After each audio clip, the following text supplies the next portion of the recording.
Okay, so dear Dhamma practitioners, be comfortable yourself and relax your body. And keep your back straight, neck head straight in one line and your right palm on your left. And gently close your eyes and bring your attention to this bell sound. So while you're focusing to the sound, mentally relax your body, relax your mind and relax your breathing with your thoughts. So do nothing extra. Just follow the sound, please.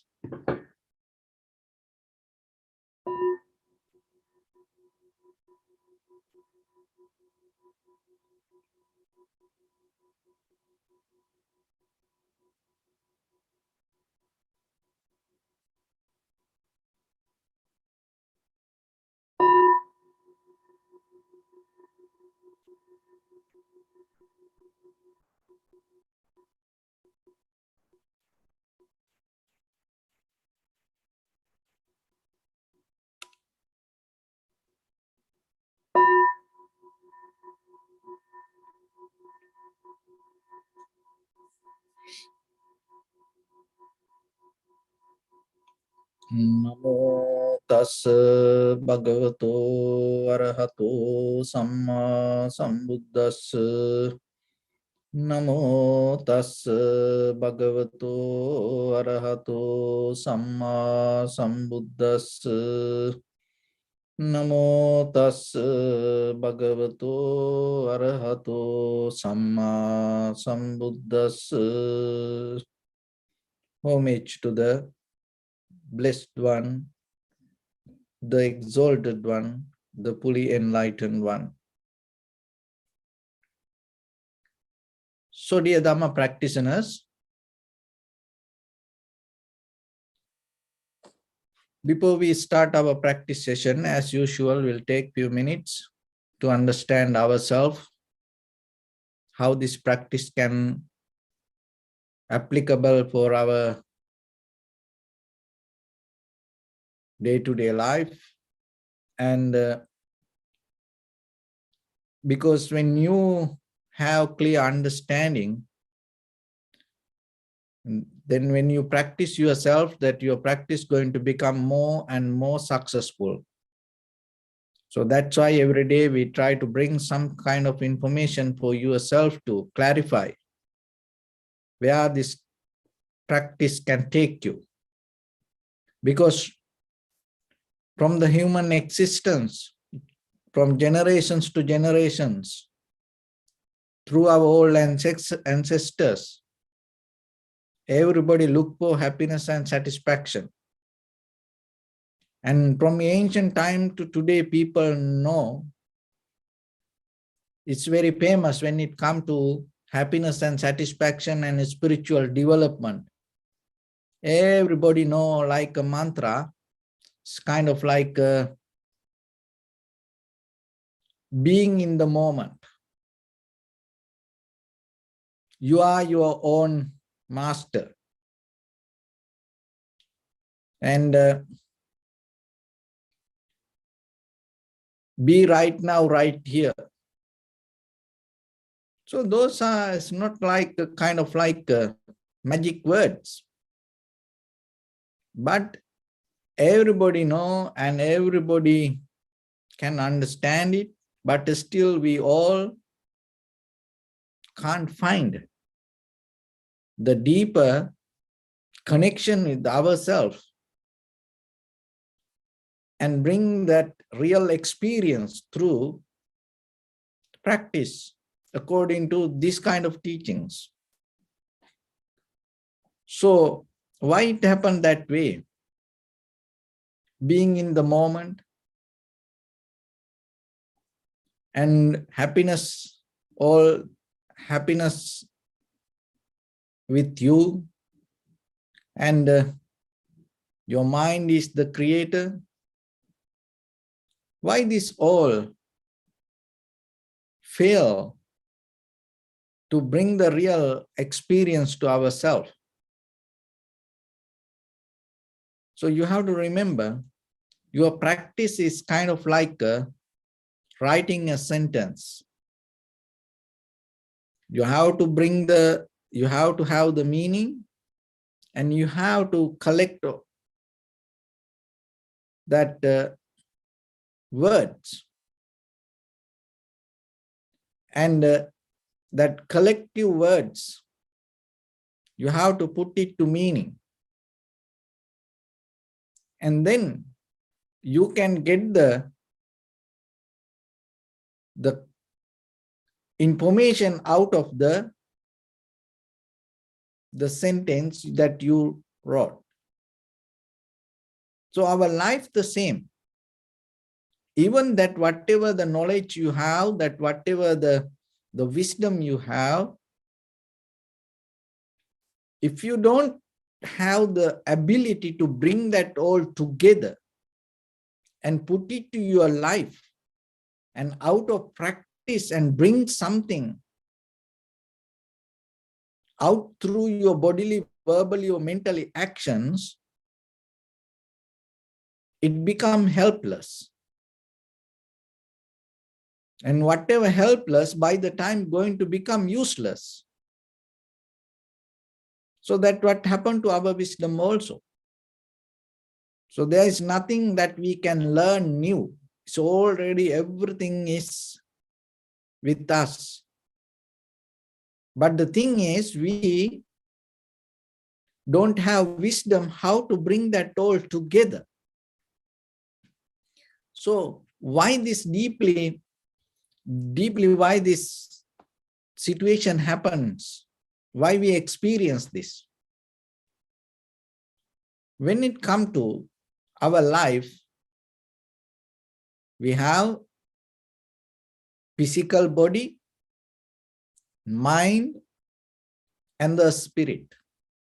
Those three things we experience every day: mind, body, and the spirit. So the body depends on food and the environment. And the mind depends on names and forms. And the spirit come out of this both with the consciousness, and spirit depend on cause and effect. So this, how the body and mind go, and according to that, your spirit can change. So anyone can change when they able to change their food circle and the environment and the people, and that will help for a person to change the spirit. Another thing is, once the person start to change all the intake information as names and forms, by the time the person going to change. That means the spirit can change. So even though a spirit can change, by the time this all go as a circle, body, mind, or spirit, this all together start to work and bring the life experience. So what happens once you start to follow a certain kind of patterns and it become a habit to you, that habitual pattern itself become your life, and then deeply you become a prisoner to the same circle of life. And then it go up and down and round, and which we call the samsara. So why this natural, this is not something that intensely that we do. Why this happened to us naturally? What is the behavior of this? Let's go to the depth of that the physical, this mental behavior. The physical mental behavior, when it comes to the very fundamental, the energy of our life, it come out of the atom and the electron, neutron, and proton. So when this atomic level, this electron, neutron, proton has a certain kind of behavior, that when it comes to that entire body, that your body follow that behavior. One is called self-preservation. It's very limited to physical, and the self-preservation is kind of like the protection of oneself from any harm. And your single atom to electron, neutron, proton to this entire whole body has this nature. Always it's aware regarding self-preservation, protection. Unconsciously, that's why you build walls. That's why you have a lot of material things. That's why you keep a lot of things around you. That's why your storage always full. That's why you bring many things around you.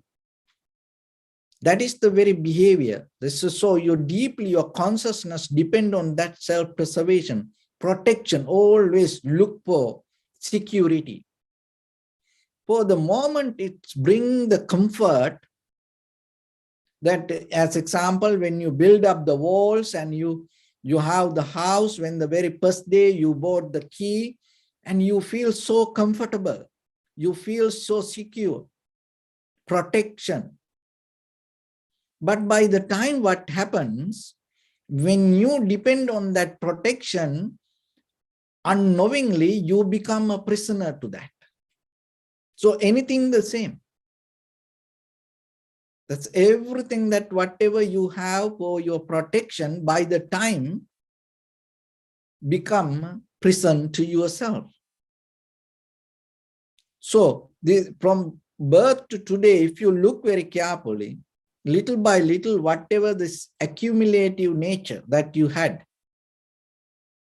because of this self-preservation.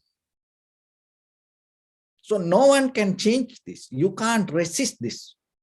You have to just understand and see from where this you come, that how you build up. What is the meaning of your life, human life?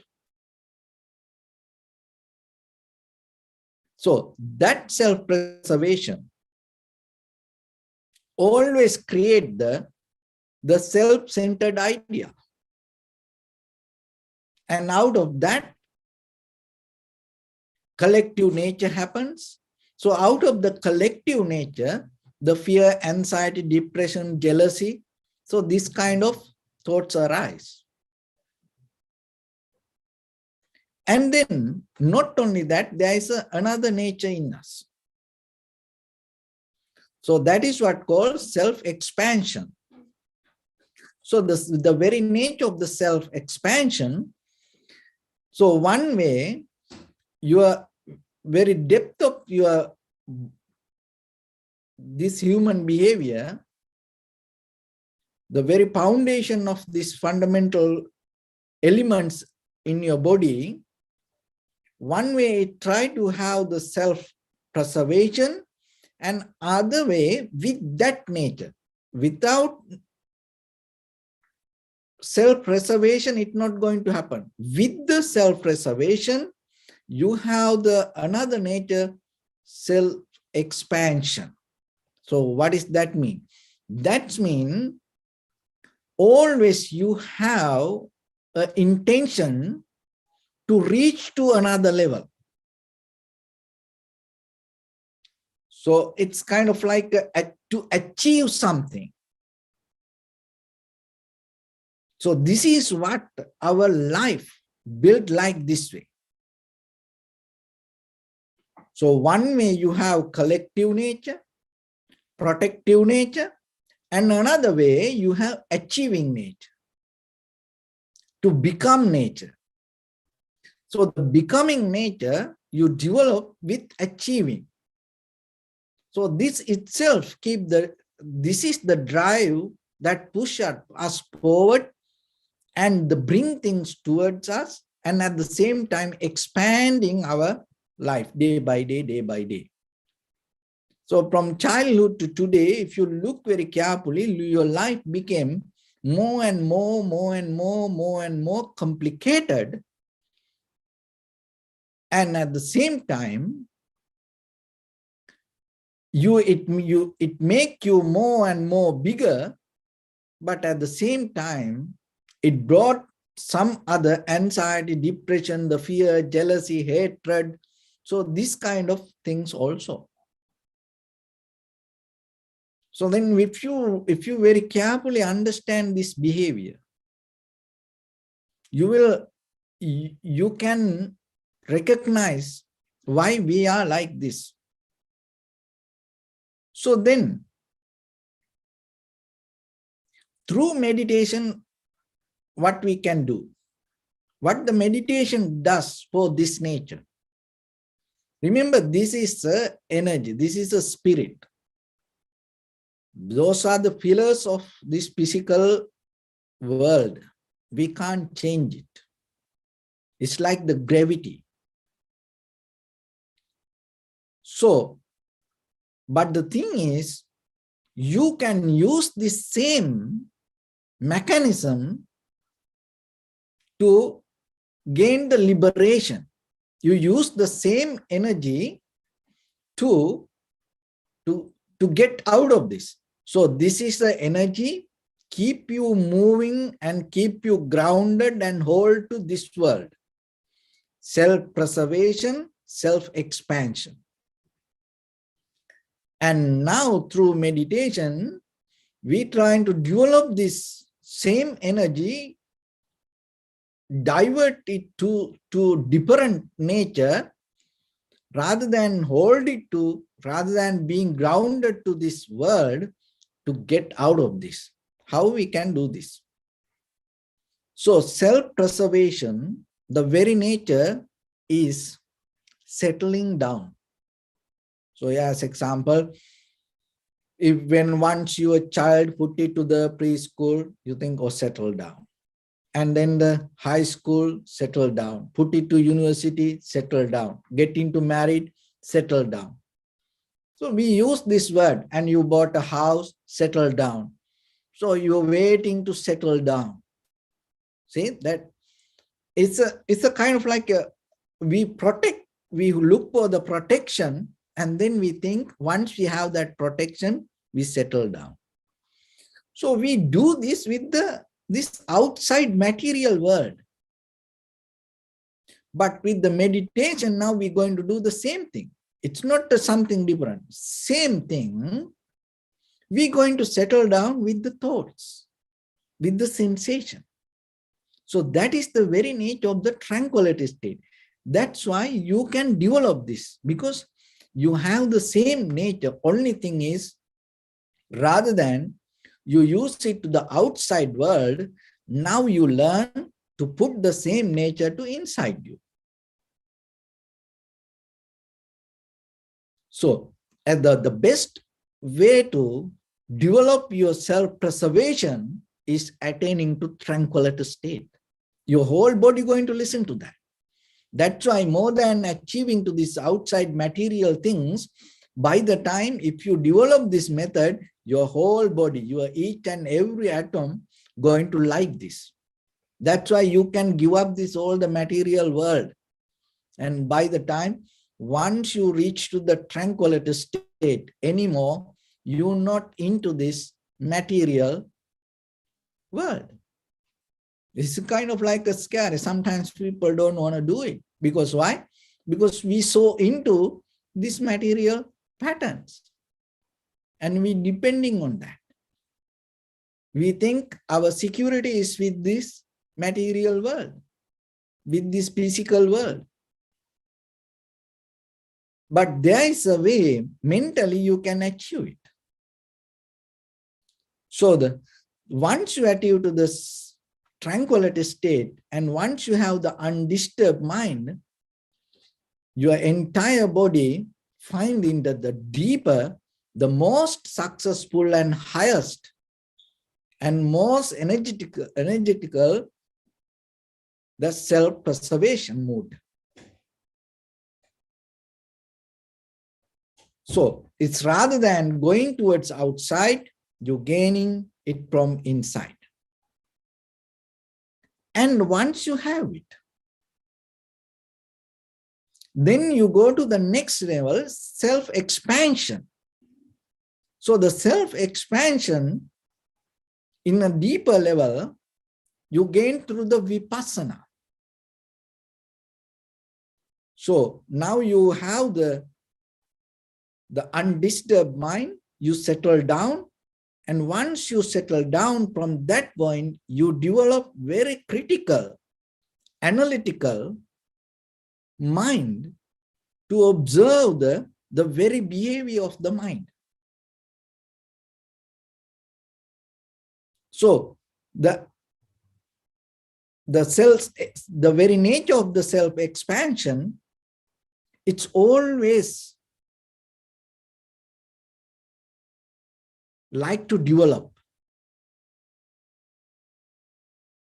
and achieving to something. It has a nature. So that nature is, it's like this. And if I give up like a physical example, you go and meet friends. You always like to meet people.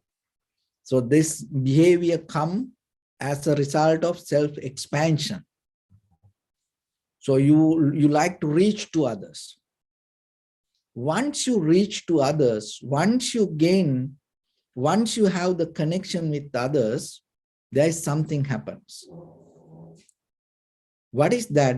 You start to gain some kind of behavior from other people to your life. And at the same time, you also giving some kind of behavior to their life.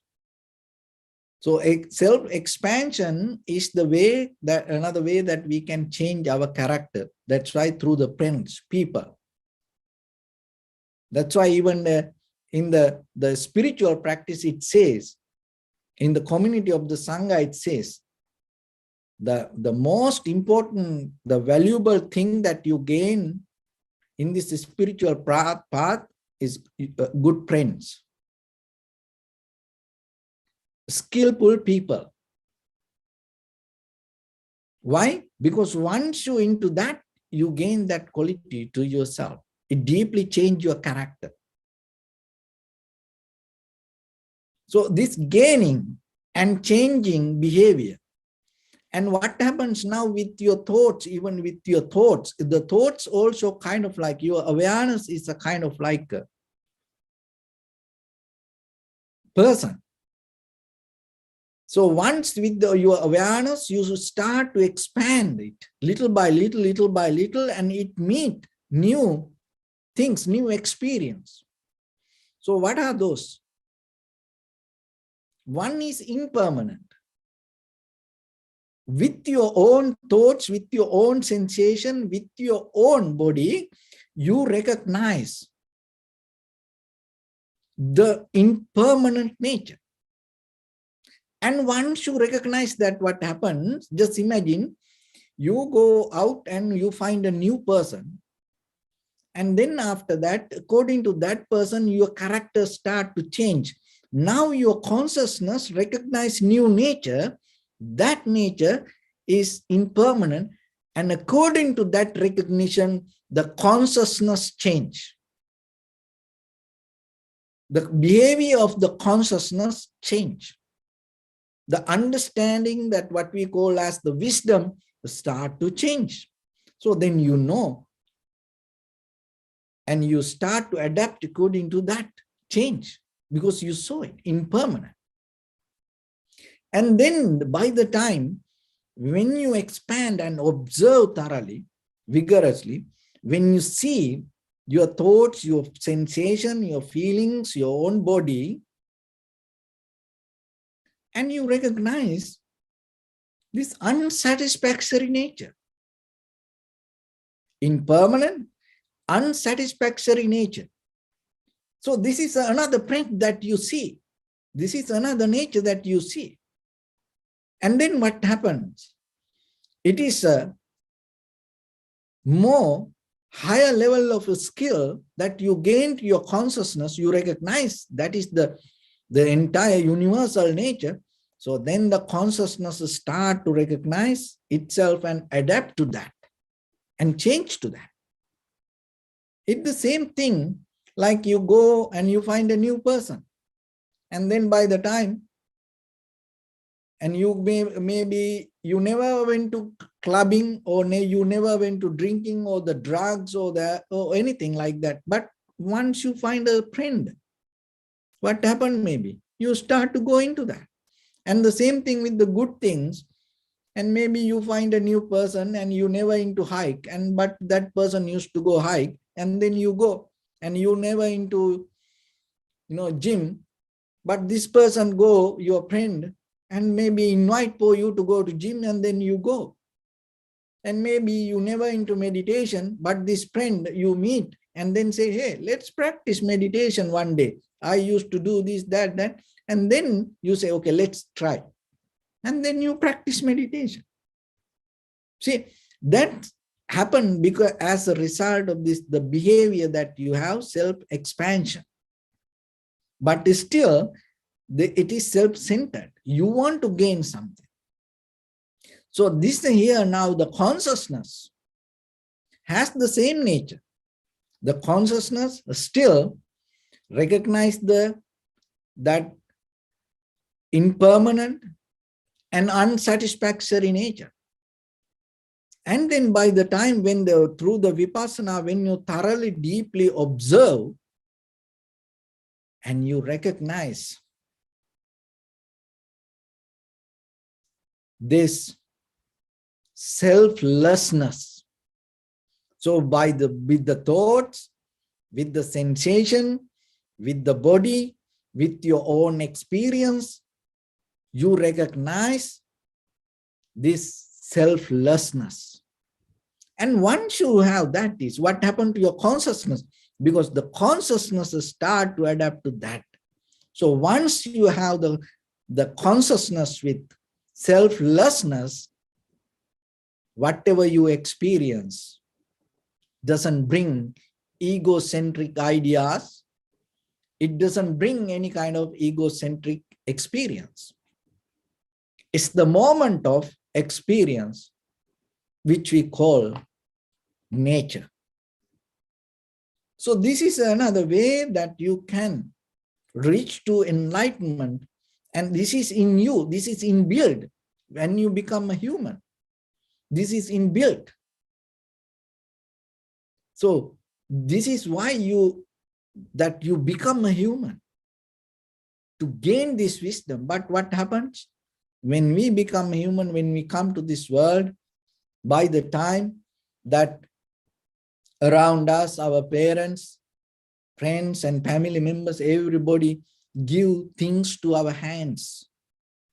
So then we start to develop the self-preservation through these outside things, holding, grasping, clinging. And we believing this outside is the life. And self-expansion also, we start to expand our territory and our ideology, and maybe everything, our house, this is my house, and then come to this is my village, my city, oh, this is my state, oh, this is my country, and then come to, oh, this is my world, and then we go and ready to fight with other planets. So like that, this self-expansion, when it comes to outside world, there's no end. Then it's like Genghis Khan, and even you own half of the world, it's not going to bring any satisfaction to you. Alexander the Great, you will keep going, more land, it's never going to end. But when you turn to inside, with this all the skill, with this all the natural behavior, then what happens? You use the same skill, and then you gain the liberation. This is the easy path. This is not a difficult path. Why? Because that we have this already with us. Only thing why it is difficult, because we develop so much habitual pattern and the current go towards outside. So to reverse it little bit hard. Understand it, grab it little bit hard. But once you have it, you know it's just by yourself you can do this. And no one can stop it. So that is the beauty.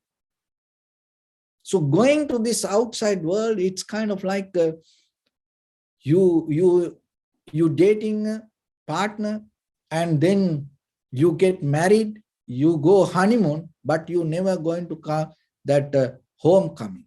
You never going to do that. So it never going to complete. That's why this become a journey. So the life cannot become a journey. So, but our life, it's kind of like a marriage with this outside world. We go and look for satisfaction, but never going to have a homecoming.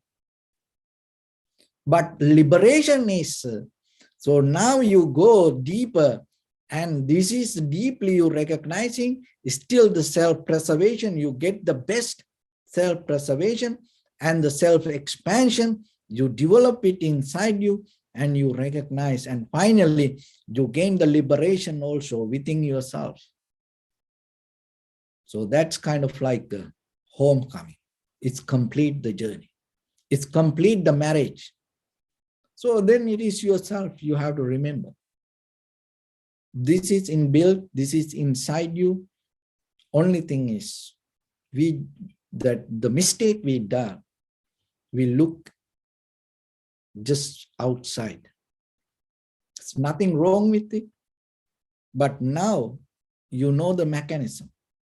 Maybe today, maybe tomorrow, maybe one day, maybe on this journey one day, you will look into that your inner satisfaction or the peace or the liberation. So that day you have to remember, it is already there with you. Only thing is change the current and use the mechanism to go deeper inside. That there is a martial art called Aikido. So in that martial art practice, what you does, you use the opponent energy to weaken the opponent. You don't use any energy. You don't punch, you don't kick. When the other person punch or kick, move, you use the same movement to make that person weak. So the same principle here. So we keep going in the samsara because this inside inbuilt energy go towards outside. And now we are going to reverse the energy and bring it back and use it inside. And we use the same strength to get out of this. So for that, only thing is you have to have the clear understanding and to, in the very first level, to develop very comfortable mental state.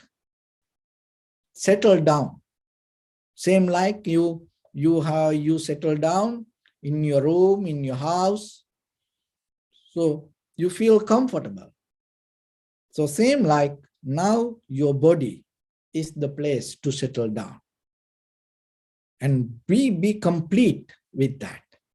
Be satisfied with the moment you settle down. And the next one is your own inhalation, exhalation. You have the body and you have your inhalation, exhalation. And then your recognition, your awareness. When you have these three things, your life complete deeply. Just imagine, you have all other outside things. If you don't have one out of these three, what will happen to you? You lose this everything. So then you have to appreciate, rather than this outside thing, you have the body, you have the breathing, you have the awareness. That is the completion. So settle down with it. Then that is the best self-protection that you develop. no any harm out of that. So then once you settle down with that and deeply start to see the very nature of it with the sensation and look into it and see what you experience. And then self-expansion. So the change, unsatisfactory nature, and the selflessness. Each and everywhere you can see it, you can recognize it, and just be friendly with it. And that is a universal nature. And it is not like just only you, that you become more higher, you gain more higher level of wisdom. So then you let go that all the things that you hold it your self-centered mind. So that is where your growth, your development going to happen. So with this meditation, that is how our liberation, our transformation, our ultimate bliss of Nibbana going to come towards you. So with that, let's get into practice a little bit. So your right palm on your left, neck get straight in one line and be comfortable with your posture. So scan head to toes 3 times yourself and say Sopat Veva, or may I be well and happy 3 times.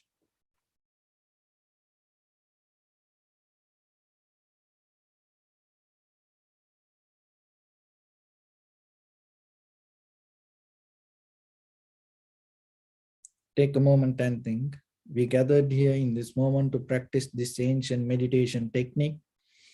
All the Buddhas, all the enlightened masters followed this path and achieved wisdom. So we also gathered here to accumulate that knowledge. In this moment with this sitting, may my body become more comfortable, may my breath be more smooth, may no difficulties come to me, may all the success come to me. Also think for a moment, this is the last moment we're spending in this very lifetime, and detach your mind from all your past memories and as well as any kind of future thoughts. Just try to remain in the present moment, observing the sensation of your inhalations and exhalations.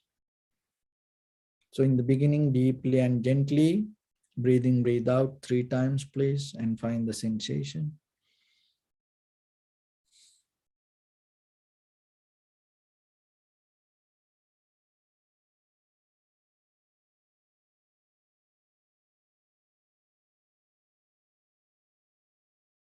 And allow your inhalations, exhalations happen itself. And when it happens through the sensation, recognize it. Do nothing extra.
Bring attention to your body, please.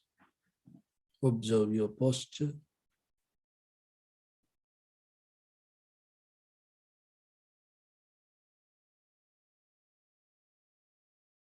We cultivate loving kindness and compassion in our heart and radiate it as a light through entire your compound, village, city, state, country, world, around this universe. Also as far as you can through galaxies, other planets, stars. Reminding yourself like this. With clear intention, mentally repeat after me. May all living beings in this universe be well and happy.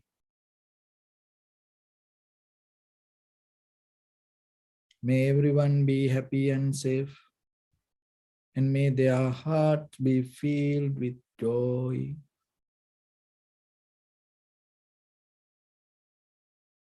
May all living beings live in security and in peace.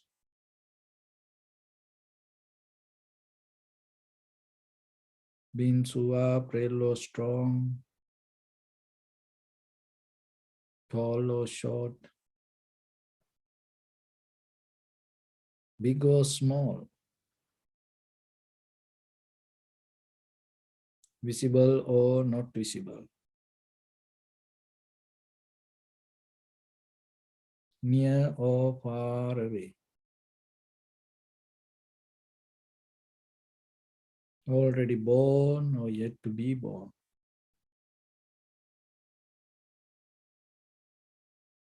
May all of them dwell in perfect tranquility.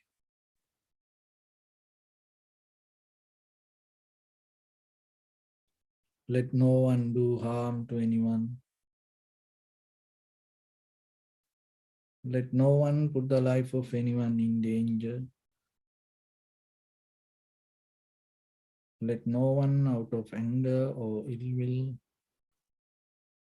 wish anyone any harm.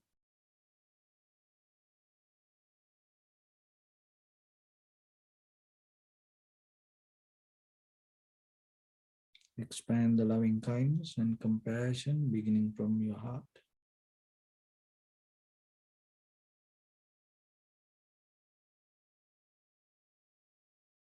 Forward.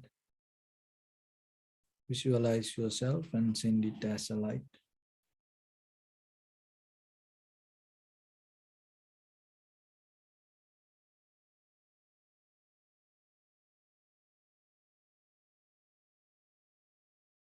To your backside.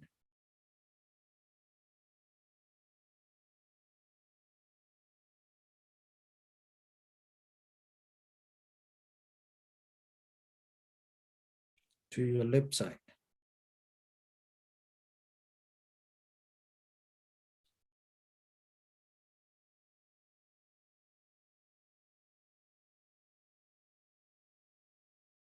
And to your right side.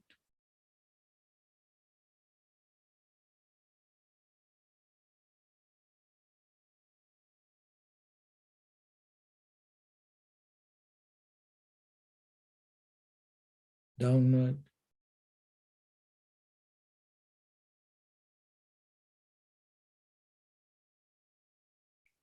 And upward.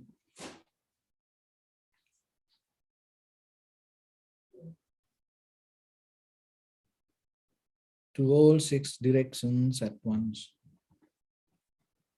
Like the moon, the sun, spread the light, spread the energy without any condition, without any limitation, without any resistance or without any judgment.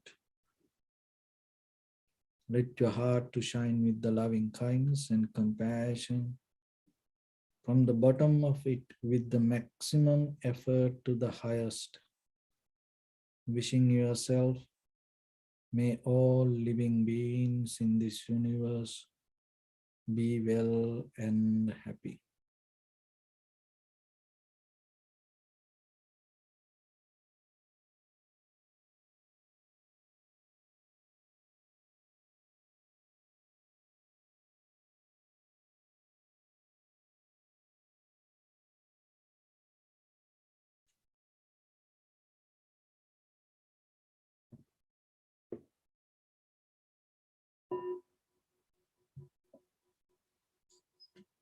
Say sadhu, sadhu, sadhu. So first of all, we offer this practice to the great qualities of the Buddha, Dhamma, and the Sangha.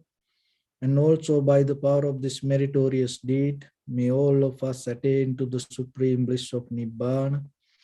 May all your guardian angels and deities will receive these merits and increase their longevity and protect all of you from any kind of planetary influences or any ill effects. Ittavata chammi sampadam punya sampadam sabbe deva numodantu sabba sampatti siddhya sabbe bhuta numodantu sabba sampatti siddhya sabbe satta numodantu sabba sampatti siddhya